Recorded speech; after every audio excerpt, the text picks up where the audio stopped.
In this episode of Movies in the Black, we are doing a solo episode. I haven't done one of these yet, and I have a bunch of interviews scheduled, but of course no one's really available in the first couple months of the year. I'm actually going to record one this weekend, but anyway, don't have any. So this video, I'm going to talk about what I'm interested in as a producer, what kind of movies I want to produce, why I got into producing, and why I think that producing is the right place for someone like me rather than directing or writing, or what I used to do was as a cinematographer. So without further ado, welcome myself, Craig Inzana, indie film producer, to the podcast. Thank you for joining me on this episode. If you are liking the podcast so far, it'd be awesome if you could, leave a rating, hopefully a good one, on iTunes, or subscribe wherever you're listening so that it helps us show up a little bit more. It's cool. Every single episode we are doing a little bit better. We're releasing weekly, every week at on Tuesday usually. Sometimes I accidentally publish it on Monday night when I mean to schedule it for Tuesday, but so usually Tuesdays, if Tuesdays will be around, and but each episode we're getting more viewers or more listeners, so that's pretty cool. We did lose listeners on any specific platform when we expanded out to all the different ones. So instead of everyone going to one place, now they're listening wherever they want, which I'm totally cool with. I don't really care about the vanity metrics of how many views the video got on YouTube, or how many views the video got on Facebook, or how many downloads it got on one specific platform. It's more interesting that it's getting traction across the board, so that's cool. Anyway, this episode is not about that. This episode is kind of more general, me just talking to you about some of the things that I'm doing. I just signed on to do a feature film in Cleveland, which will be really interesting. I'll have more info about that as things go forward. I'm hoping to interview the director of that. He actually produced his own films prior to bringing on producers for this film, so he'll have a good perspective on that. And he's actually sold his films to a sales agent that then sold it to international buyers. So that's an interesting perspective that we'll be able to get from him for that if he's interested. Obviously, I haven't even talked to him about it yet. So maybe he'll see this and be like, oh, well, I guess I might be doing a podcast. But my goal this year is to be working on as many films as possible. I took about 2 years completely off from filmmaking after making Blood on the Leaves. I really just consulted on films when they would pop up. I didn't really go after any more work. I turned down quite a few really cool projects that I wish I would have worked on, but I had just gotten burnt out. When I was a kid, I really, when I first got into filmmaking, I really wanted to make a feature film. That was kind of I understood pretty early on the difference between feature films, short films, TV, that kind of stuff. And feature films was the thing that I was interested in. I wanted to do something that would play in theaters. I wanted to do that by the time I was 25. I remember telling myself that I was going to do that by the time I was 25. Well, we made Blood on the Leaves, which I produced, which, of course, when I was a kid, I thought I was going to be a director. I didn't even know what a producer was. But really, a lot of the parts of it that I was interested in are more the producer side of things anyway. But yeah, I did end up making a film by the time I was 25, feature film. 2, really, if you consider Blue Card a feature film, because that was a feature-length web series that we made, and we had screened it in a theater as a feature film. Had a really huge audience and everything, so having those 2 things done, once it was really done and I moved back to Pennsylvania from Austin, Texas, because things just weren't getting traction in Austin, I was just I don't know what next. It's you achieve a goal and then what next? I didn't set a big enough goal for myself, which now I think I've learned that lesson. So I went into painting for a while. I did painting, which was fun, and I learned a lot about myself creatively, and kind of that I like being creative as a hobby, not so much as a job, because as soon as painting started to grab traction, I got into some art shows and then an art gallery, and people were paying attention on the internet to my work, and people were starting to buy my work, and oh, woe is me, I know. But I stopped enjoying it. I stopped enjoying producing the stuff and making the paintings.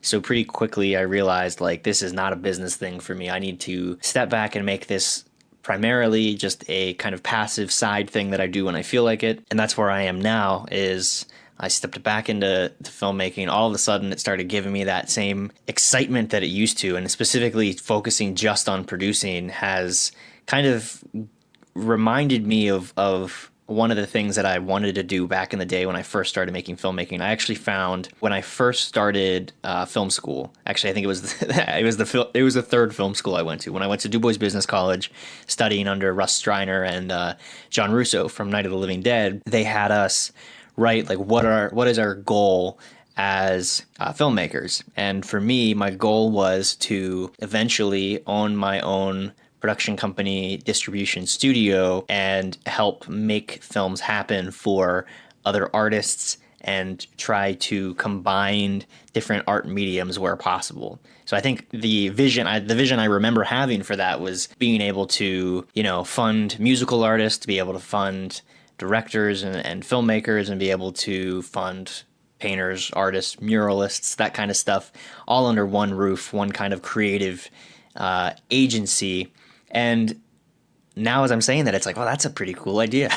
I should do that. And it's kind of, I guess, like managing, but a little bit different. There's probably a model out there like it. Every time I think I have an original idea as far as a model for making something happen, it comes across and it's like, oh, okay, yeah, that's a thing that already exists. But it doesn't mean you shouldn't do it. It's kind of like a thing that I kept thinking about was I had talked to a banking friend of mine, actually a couple banking friends, two different conversations about this, and then it kind of led into more of a developed idea. I wanted to take and distribute the risk of investing in a film. Basically, the idea was, venture capitalists and some of the investor people that I run into in Austin who invest in startups look at it like I am investing in these 10 startups expecting that one of them will take off really big and the other ones will all probably lose money and maybe one or two will break even.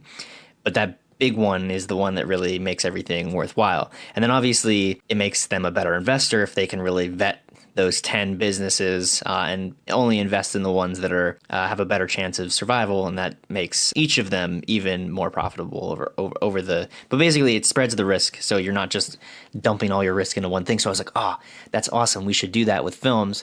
I'm going to start an LLC and I'll take collections into that LLC and then fund movies from that, 3 or 4, basically a series of movies that aren't related at all, ideally aren't even in the same genre, so that we really spread the risk across. And I started looking into how to do that, to do it legally, and realized, that's slate funding, which is, if you don't know, a pretty standard thing in higher budget independent films, and obviously in studios where a lot of times they'll pay, a film fund or a venture fund or something. Institutional investor will pay for a slate of films from a specific producer or director, but a lot of times it's a producer, so they can use different directors along the way.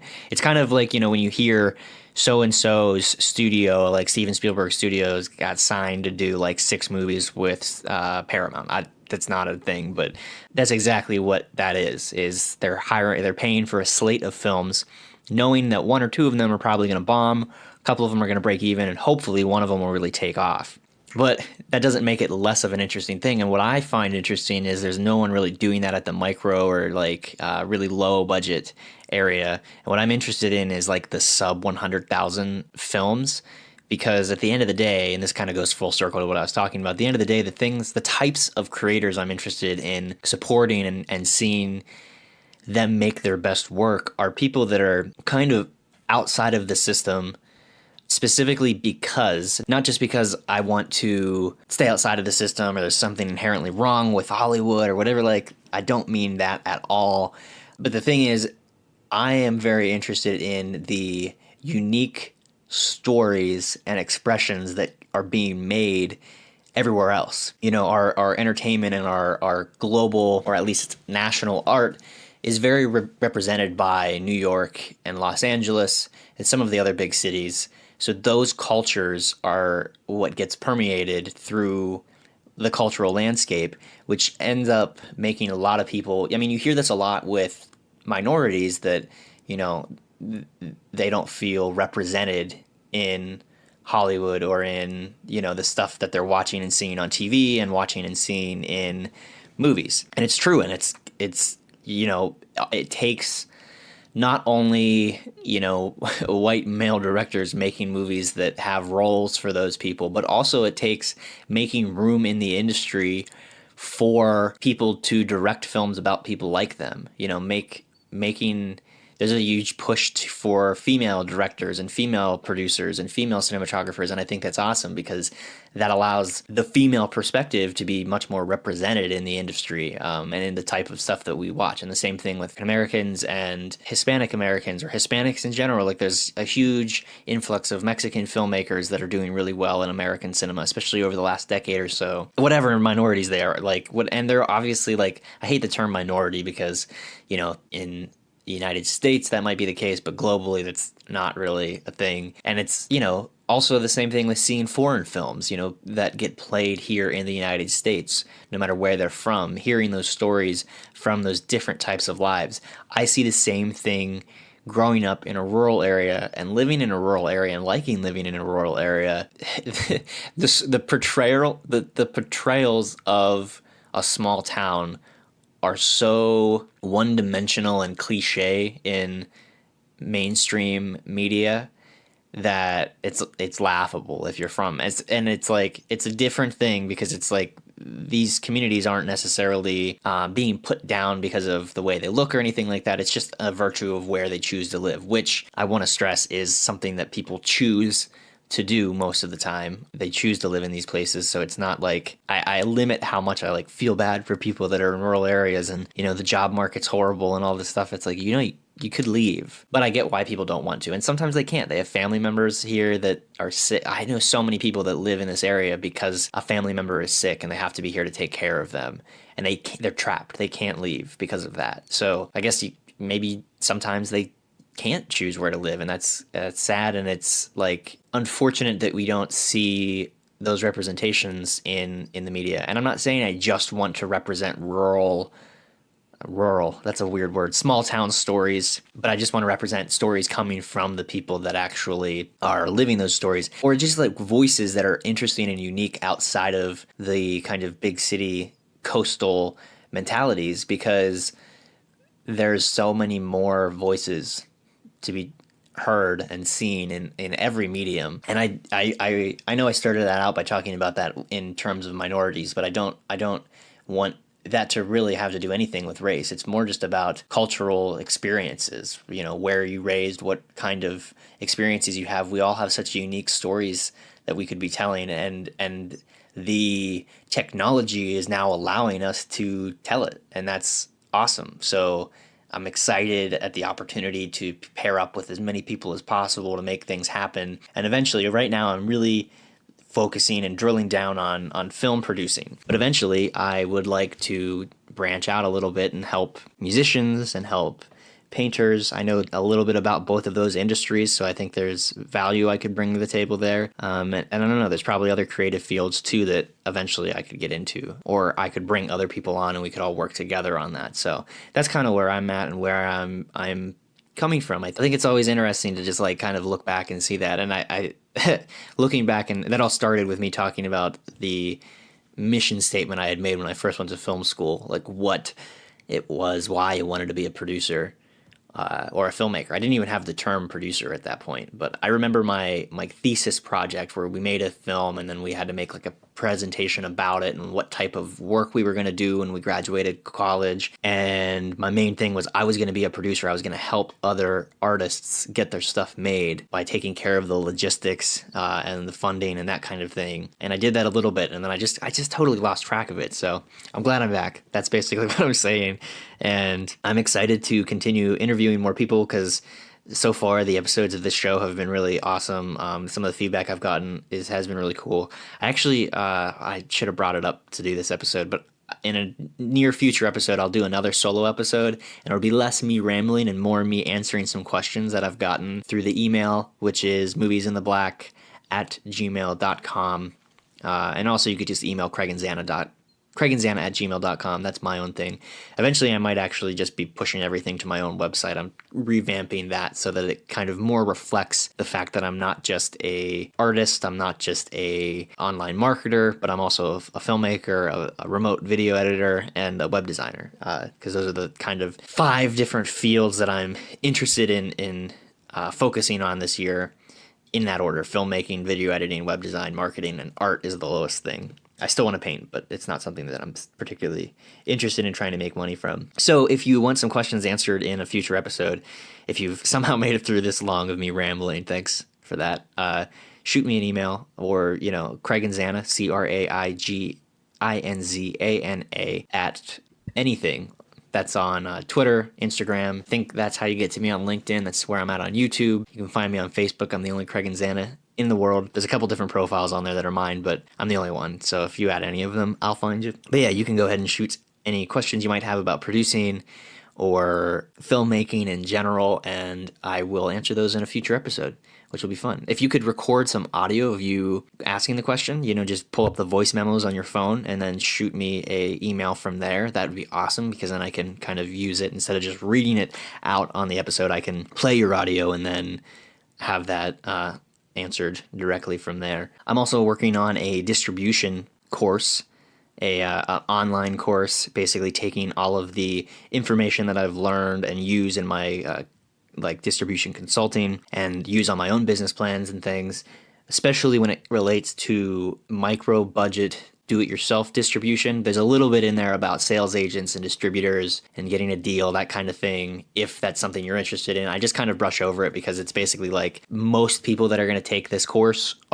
that's going to be beyond what is really within their reach. So the idea is how can you maximize the potential income of your film on your own and be able to pitch that to an investor. So if you're raising maybe, let's say, $10,000 to make a feature film, then you can use the stuff that you learn in this course to pitch an investor and hopefully get the money that you need to make a film. They're going to see it as a business opportunity then, rather than just an art project that they're going to donate to. But yeah, so that course is, if you go to moviesintheblack.com/distribution, good luck spelling distribution. That one always catches me off guard. You can sign up there. When I first release the course, it's going to be $47. I'd say the value of the course is a lot, because if you consider the things you learn in that course could potentially bring you in thousands of dollars or tens of thousands of dollars if you do it really well. Obviously, I can't know your specific project and know the specific things the audiences are going to like at the time you release your film. So obviously I can't say you're going to definitely make this amount of money, but I think the ideal price range is somewhere a little under $300, maybe a little over. But I'm going to start out releasing it at $47, and that's only going to be to people that are signed up on the email list. I think the release price is actually going to be $97, so you'll save about 50% off the starting price if you go sign up. That's moviesintheblack.com/distribution, which is spelled DISTRIBUTION. Obviously, you can figure that out on your own. Everyone has Google. You can just Google it and it'll tell you that you spelled it wrong and how to spell it the right way. I think I'm really excited about this course. I've put a lot of work into it already. I haven't filmed everything yet. I took a lot of time working on the outline, basically taking everything that I've known so far, finding a bunch of third-party resources that I can pull together to kind of give you as much information right there in the course as possible. And obviously this isn't for everyone. It's not for people that are making $100,000 movies and above. It's not for people that are really, it's even if you're making stuff that's zero budget, if you're not raising money, if you want to make stuff that's a little longer form or try to make some money off of your short films, you probably could learn something from this. But obviously it becomes much, much more valuable if you are doing films that require investments, or something that's feature film length that you could really make a couple $1,000s or a couple $10,000 off of it through self-distribution. And this isn't just like, throw it up on Amazon and you'll make money, even though that's the majority of how we made money from Blood on the Leaves.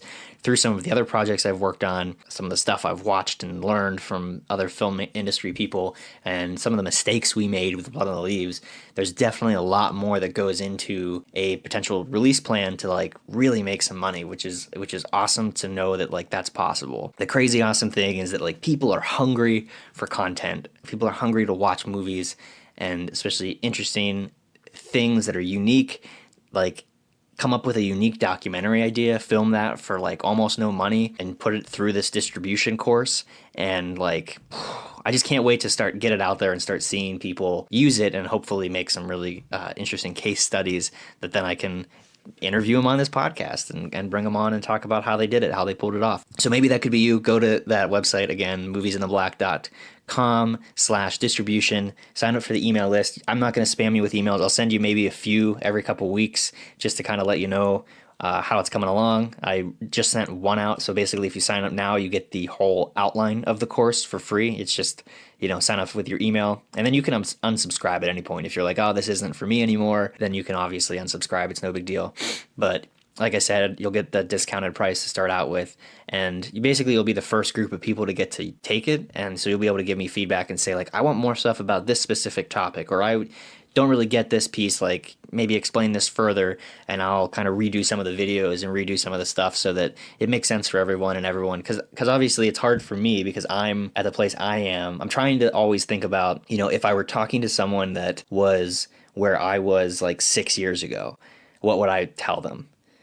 And that's kind of where I try to go from for everything. But still, even then, like I grew up paying attention to the film industry, so there might be stuff that I'm using that's kind of like industry jargon that isn't something that I realize is an industry jargon thing, or just a general concept that makes sense to me intuitively, but maybe it doesn't make sense because you have a different experience. If you're from, a different working background, you might have a different experience than I do, especially in marketing. It's like a lot of marketing stuff I just think of. I the other day I said something about B2B marketing to somebody, and their business is B2B, which means business to business.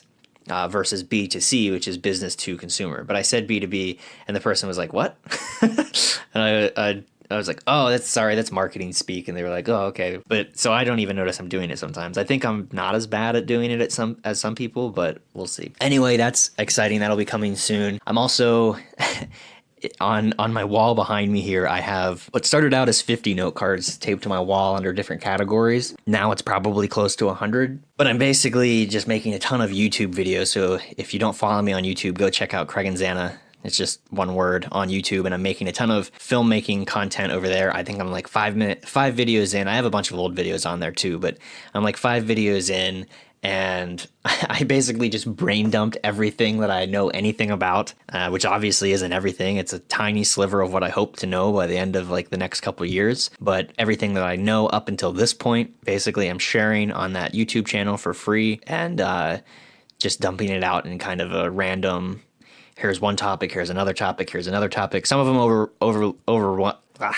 some of them overlap a little bit, but I think that's fine. You'll get a different perspective in two different videos, and one might pertain to you more than the other one. So I think that'll be that's also like an interesting challenge for me, because I've been really bad at consistently making YouTube content or video content in general. I'll make cool stuff and then just like not make anything else for months at a time. And since this is like a real intense focus of mine this year, I can, create this stuff directly for people like you. If you're listening to this show, this is totally the stuff that's exactly for you, because it's the stuff that's for me. I'm learning about independent filmmaking constantly now, and I am adding new stuff because I'm focusing specifically on producing now. I'm adding so much new stuff to my repertoire of knowledge and experience. Obviously, I'm just then taking all of the stuff that I've learned over the last like decade of doing this stuff, less technical stuff and more kind of logistics and general like mindset and understanding of like the industry, that kind of stuff. Simple stuff like you're not going to make any money off a distribution deal with Netflix.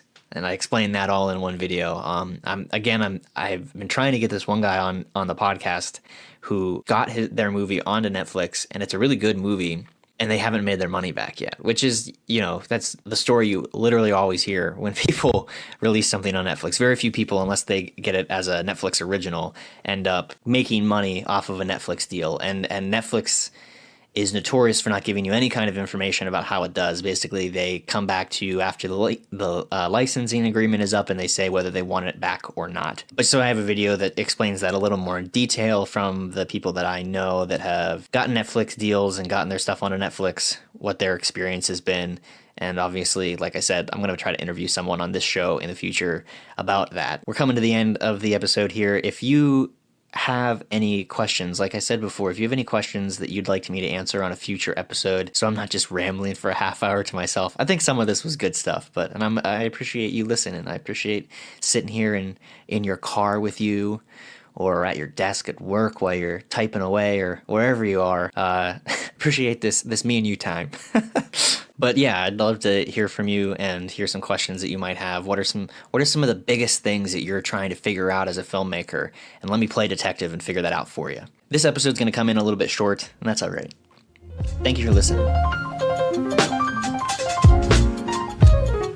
Thank you for listening to this episode of Movies in the Black. There's new episodes every Tuesday, and we're on pretty much every platform that has podcasts now. That means we're on Spotify, iTunes, Stitcher. We have the video that goes up automatically on Facebook. We have the video that goes up automatically on YouTube. So you can listen or watch. And honestly, if you watch, you're just watching an image. So you're really just listening anywhere you want. And I think that's awesome. Go ahead, check us out wherever you normally listen to podcasts. If you're on iTunes, it'd be awesome if you subscribe. Get the new audio every single week when it comes out, especially those of you that are avid podcast listeners like myself. I love subscribing to shows. One of my favorite shows, if you're not listening to this show, and this is just going to be me geeking out here at the last second, just for a couple seconds, about one of my favorite podcasts that isn't this podcast. It's called The Ground Up Show. There's 100 episodes, and I think that he's taking a break now, but there's 100 episodes you can binge. It's awesome stuff. It's Matt Diavella, who's a filmmaker who did the documentary Minimalism on Netflix. Speaking of Netflix deals, his actually was a Netflix original, so he probably got a pretty good deal off of it. Basically, the show is called The Ground Up Show, and he interviews all these entrepreneurs and talks about, from the ground up, when they first started to where they're at now, where they've seen success. It's really cool. He's got some episodes that are just about him, and obviously most of it is related to creative fields and filmmaking, but there's a lot that isn't too. One of the recent episodes he just did was he interviewed the guy that is the voice of Mickey Mouse. That was a really interesting story. But yeah, that's a cool podcast that you can go check out if you haven't already. And obviously you could check out the rest of this podcast too. I think that's a weird thing, I guess, for me to promote someone else's podcast at the end of my own podcast, but I really like it. It's really good stuff. Check that out. Check out the other episodes of this podcast if you haven't. Subscribe and have a great week. Just about you. Just have a great week. Try to keep things positive. Just work through things and everything's gonna be all right. You'll figure it out. Just try to put your mind to it, focus, and have a good time while you're doing it all. Thanks for listening. Talk to you next week. Bye.